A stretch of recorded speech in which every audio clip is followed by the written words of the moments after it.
Hey y'all, welcome back to the Team LoCoFit Roundtable. I think I just realized that I didn't say hey y'all to start the last one. No, do you always do that? Am I sick? Yeah, I always do that. Oh.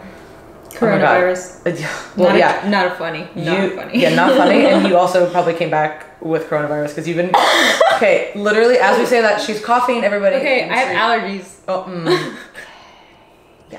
Pray for us. Allergies, my ass. if I'm hiring a new coach, you know what Karina's not here anymore. But if you hadn't guessed, I am here today with Coach Karina. What's up, guys? Sup. And we are here to talk about something that comes up a lot with clients. And unfortunately, I think that, there's a lot of really, really great things that have happened with social media, but there's obviously a ton of negatives that have come from it. And one of the negatives is that, well, not negative, but people only sharing the most dramatic stuff, which is not a bad thing. I do not think that people should filter what they share because they don't want to make people feel bad. I'm not one of those people at all. But what ends up happening is that, and we do this too, you know what I mean? It's not like we don't do this. You know, you're going to want to show dramatic stuff, whether it's your own life, whether it's your client's life or whatever. So we'll see a lot of these transformations. And the coach will be like, oh, hey, so-and-so was only eating 50 or 100 grams of carbs, and now she's eating 400. And this was literally an example that one of my clients sent me like a week or two ago. And she's like, thank you for always trying to put out like really, realistic stuff on top of obviously sharing like the exciting like ups, but also sharing the like realistic stuff too. Because realistically, so say somebody is on like 100 carbs, 50 carbs, that person's dieting. So you're going to get them to a place where you can bring their food up to a certain amount of level, and they're most likely going to just maintain anyway, right? And then obviously you're going to be in a surplus at some point. And there's going to be a small percentage of people that will be able to maintain on really high amounts of food. These are typically, obviously they're going to be more genetically elite people. And that's what every coach wants to show. Hey, look at my program. I had this person on 50 carbs and then now they're on 400 and they look even better.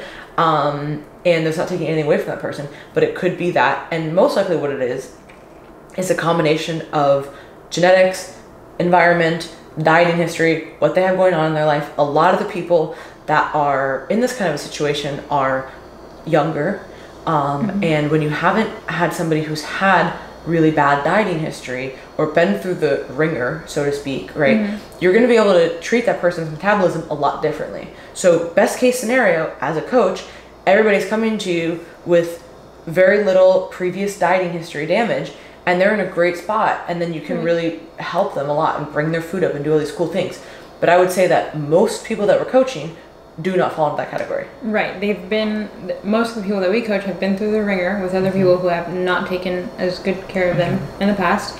And I'm definitely one of those people, if only my first coach was someone who practiced flexible dieting and encouraged me to eat more rather than run my metabolism into the ground. And, good times.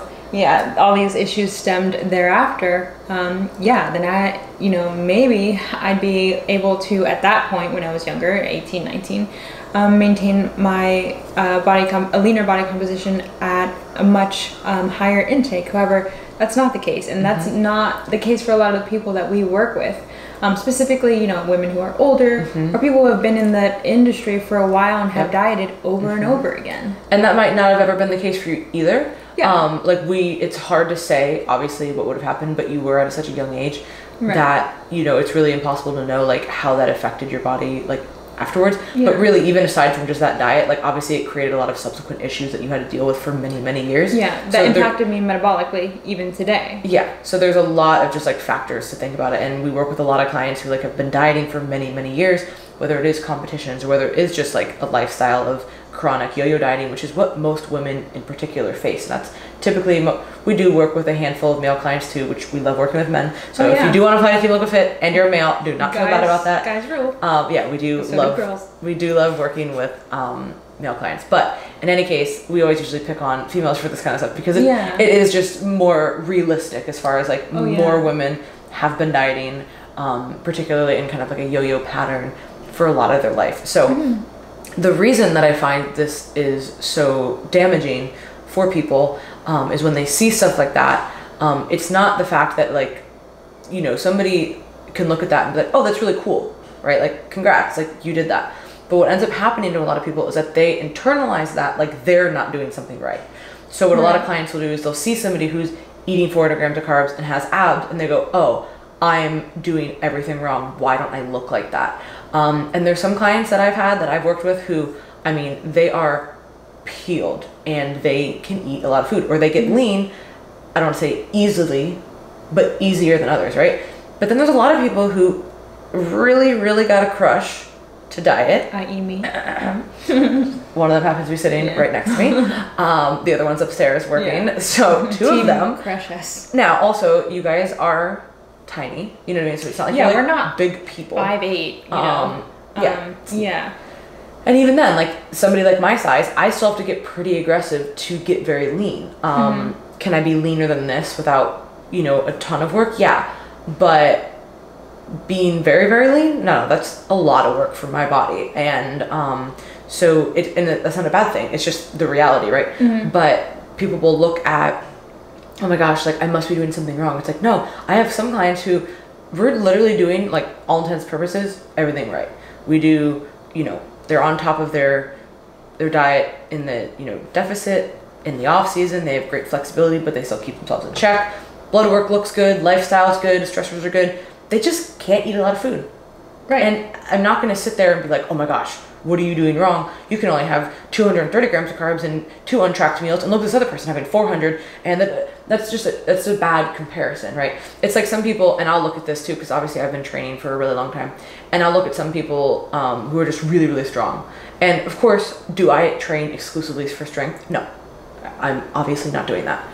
But there have been times in my life where I've really, really dedicated to trying to get stronger, whether it's for a powerlifting meet, which I've done, or just like specific movements. And yeah, I can get stronger than I am now, but the level of strength that I have when I'm like putting 110% in is not even remotely close to what some people's like 70% is, right? And that's, again, just the reality. Like, I can't get upset like, man, I'm not strong like that. First of all, it's not what I'm training to do. And second of all, it's just not what my genetic propensity is. And that's okay. Yeah. Yeah, it's truly amazing how people kind of look at people like that, or look at posts like that, and think that that's exactly how they should look. It really speaks volumes to how, you know, how much of an impact genetics and dietary history has, you know, on everyone's metabolism. Because I know we say that, you know, environment, genetics, and diet history all play a role, but however, you know, if we put two people in the same environment, you know, they could respond very differently. I have, you know, a client who is just a freak and eats close to 400 grams of carbs and is still literally like what we're talking about. Yeah, still completely shredded. And then I have, you know, also clients who can't get close to 150 grams of carbs without weight absolutely shooting up. Now, I mean, obviously the goal is not to keep their metabolism suppressed. However, there's other things we can do to work around that, and in making sure that, you know, metabolically, that they're in good shape. However, metabolically, will they ever be able to be like my other client who can eat almost 400 grams of carbs and stay shredded? Absolutely not. Probably not ever. Yeah. I mean, there's so many things, genetic factors, you know, ethnic factors have something to do with that as well, and dieting history. And so I think I don't like, not saying that I like laughing at people, but it still like blows my mind how people forget, you know, the role and impact that genetics and dieting history does have. So important, particularly when it comes to this kind of stuff. And yes, can you build that back up? Of course, but think about how long you've spent dieting. It's probably going to take that much time to build things back up. Like, I'm not even, and maybe not that long, because you can still do a lot of really, really good, but don't think like, oh yeah, I've been like a total jackass to my body for like the past 10 years, and expect to fix things in 12 weeks. It's just not going to happen. No. It might be 3 years before you even see some kind of semblance of progress. Oh yeah, and it took me 3 years. Yeah. Like, and then even then, it's still like, hey, now I finally feel like in a good spot. Now I'm going to actually start making the real progress. You know what I mean? Yeah. And I just think that it's really important for people to understand that, and to realize too, this is another big thing. I think people get really excited because a lot of people, particularly people with more adaptive metabolisms, do really well when you are bringing food up, right? And they do really well when you're kind of maintaining, and you can like make bumps here and there, and like their bodies are kind of just absorbing it. They're good. Like they have a few untracked meals. They're like, oh, dieting's gonna be a breeze.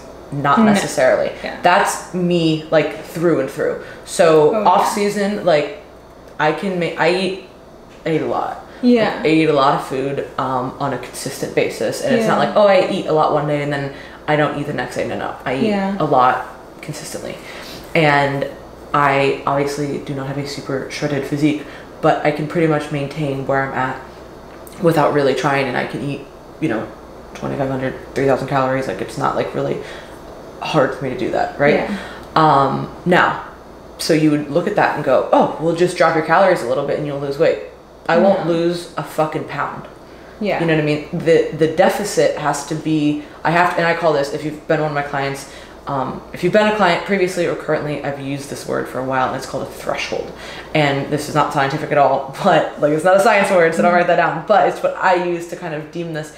And I kind of talk about like chipping away at that threshold for a diet. And it's almost like you call it like a sweet spot, whatever you want to call it. But essentially, so say we're just arbitrary numbers completely, because I really don't like thinking in numbers as far as calories go. And I think too many people do that when it comes to dieting. It's just like, hey, no, don't do that. But anyways, for the sake of this podcast, say somebody's at 2,000 calories.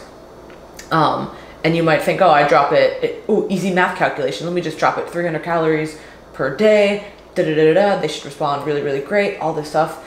That would be an awesome week.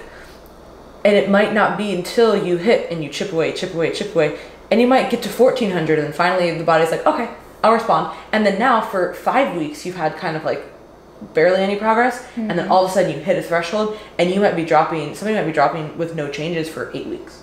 And it doesn't make sense. You'd think, oh, well, how do you know where to hit that threshold? You don't know. You just keep going until you do. The threshold is always changing. So it's not even something like me personally. I've been doing this for a very long time. There's not even like a specific threshold that I have to hit right out of the gate to say, oh, hey, this is where I'm going to start dropping. You just have to figure it out. And that's where a good coach is going to come in as far as figuring out that plan and tweaking things to hit that said threshold. But just because you've been able to maintain at a pretty high caloric intake in the off season with a lot more flexibility absolutely does not mean that you're going to be able to diet on a ton of calories. And that's one of the biggest mistakes I think that came out of the reverse dieting phenomenon among others, which is the biggest one definitely is staying lean, eating more after a show. That's like the worst thing that came out of that. Yeah. But the second worst thing is that you can build up your capacity so much so that you can just diet on a bunch of food. And the whole point of building up your metabolic capacity is not so that you have a better diet, it's so that you have a better off season. Right. Yeah. So that you are able to eat more and, have a life and train and have normal hormones. Like there's a lot of perks of having a normal not dieting phase. Yeah. That doesn't change the actual dieting phase. Yeah, definitely. I'm definitely someone who's more like you, whereas like in the off season I have a very adaptive metabolism, and as we know that when we go to diet, it like there was also adaptive. There's a point like where 7 weeks of my last contest prep, no movement, wanted to die, but that happens, and I have clients who are the same way as well. I have a girl who she like does absolutely everything right. She is absolutely jacked. Spent enough time not dieting, and at first we both thought, oh, this is gonna be a breeze. Like her metabolism is obviously in a great place. Even as much muscle that as she has, and the amount of time that she's taken off, we've had to get lower than I thought we would for her to see progress. Now, are we seeing progress? That's actually pretty common for very muscular clients. Yeah, so, either way, it's like, I don't think that you should ever expect for your, metabolic fitness, whatever journey, to look like someone else's. Understand that, how old you are, how often you spent dieting, and your genetics, maybe look at, the other women or men in your family and their like physical composition, and what could have possibly been passed down to you, and how you could respond to specific intakes. That will all have effect. I know for me, a lot of the females on my dad's mom's side all were very heavy set women. And that's just something that I know that I likely have, just am more able to predisposed to store more body fat than most people. However, like there's things you can do, and as if you're aware of that, you know, you can come up with strategies to maintain a composition that you're most comfortable at, and as we have. But yeah, like don't ever think that just because one very famous coach says that he can do this thing for this one girl means that he can do it for everyone else. No, or she. Sorry. And every single close. Every single close. Where did that come from? Every single client situation is going to be different, and every situation within the client, like every diet and reverse cycle is going to look different. Yes, like your last diet will leave clues as far as kind of like, hey, what weight we should be aiming at or how many calories we might have to be. But I've had diets with the same clients for multiple years to where some things are easier, some things are harder, some things we pull back on, some things we add. And it really just depends kind of on that situation. And there's so many different factors that you have to look at. So really one of the main things we wanted to drive home today was that, hey, in a more crystally things, because we're losers. If you are, you know, looking at, you know, social media or whatever, and you're seeing that somebody is, you know, eating a ton of food and you're not, or gaining muscle really quickly and you're not, don't think that you're doing something wrong. There are so many other factors you have to consider, and just realize that no matter who you are, everybody struggles with different things. So the person who might be able to gain muscle really quickly, they're struggling with some other things in the back end, right, that you might not know about, and they're most likely not going to be sharing. So there's tons of things that everybody has to deal with on their own terms, and just realize that, of course, every person wants to share the best stuff about themselves. Every coach wants to share the client who can eat the most and be the leanest. And it's not, I don't want to say it's even a bad thing, because like, hell yeah, we're like excited for that client. More power to you. Yeah, it's not like we want to not share that. But I think that it also has to be under the veil of like, hey, this is happening with this person. It doesn't mean that this is like what most of our clients are doing, nor does it mean that it has to be what you're doing either. Yeah, the other day I like almost even wanted to share like how, you know, extreme, quote unquote, my last prep got, just because, you know, I have clients who look at other girls, you know, who are competing, and if you're prepping, that's possibly like the worst thing you can do, is like look at someone else that X weeks out, and you know, don't ever do that, by the way, like pro tip. And you know, just get to a point where they're like, oh, how am I not losing weight at this amount, or why am I not able to maintain my body composition at this amount? And I don't know if I should, I don't want to, I mean, I do want to share, but I feel like it's very common, and that happens with, I mean, that happened with myself, it's happened with you, so it's not just our clients, it's like literally things that we've been through as well, and it's so easy, you know, to compare yourself to other people, and it's not even necessarily a terrible thing, but I just made a post about this yesterday, and I'll get this all the time with clients, and like, oh, you know, I was looking through, I was feeling really good about myself or my progress until I saw so-and-so's picture, or until I Googled this. Right. What they're doing has absolutely no relevance to what you're doing. And by nature, as humans, like, we want to compare, and we want to, you know, put ourselves in these hierarchies, and we want to be competent and all these things, and it's, I don't want people to not do that. And I do want people to look at others for like inspiration and motivation and things of that nature. But I never want somebody to then have the subsequent like just despair and just this like comparison sickness almost of like, oh, I'm not like that person. It's like, you may never be that person, and that's okay. Like, you have a strong suit here, they have a strong suit there. You have a weak point here, they have a weak point there, and it might be very different. And particularly, again, when it comes to the whole social media thing, like, realize that, and this is not even about it, like, photoshopping, pictures, editing, like, it's not, we're not even going to go down that, but of course that does happen, you know what I mean? And I think that a lot of people, I'll typically get this too with the client, like, oh, look at my pictures, they'll never look like this person. I'm like, you took this in a closet with no lighting, zero posing, slumped over, you know what I mean? Like, you certainly are not going to look like that person's picture that you're telling me about, because they're not doing any of those things. Right. Well, here's the issue with that. It's like,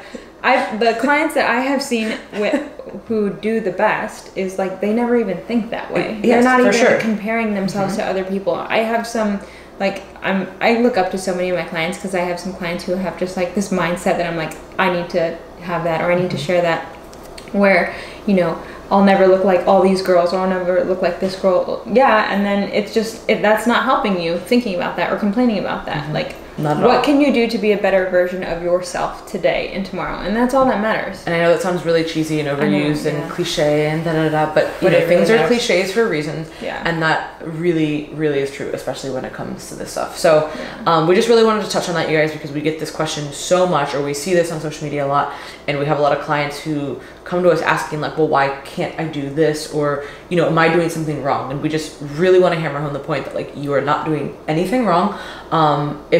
Honestly, if a client is doing something wrong, we'll tell you. Yeah, that's our job. Why you hired us. Yeah, that's literally our job. So we never want people to start feeling like that. And if you guys are just listening and you're like, wow, like that was what I was thinking too, like don't ever just kind of box yourself into like, wow, this should be done like this one way and this one way only. Absolutely not. So as always, thank you guys so much for listening. For more resources like Redefine the podcast and articles, we have a ton of really good articles on the site. And if you do want to apply for coaching or just contact us and ask us any questions, go to teamlocofit.com. And if you are listening right now, we would really, really appreciate if you can like, subscribe, leave a review, do the whole jazz, the whole deal for the podcast, because then it does get more people to see this. And of course, I mean, the best thing you can do is share it and tag us on social media. That is like hands down the best thing. So please do that. We're on iTunes, YouTube, and Spotify. Thank you so much, and we'll catch you guys later. next week. Oh, gross. Bye.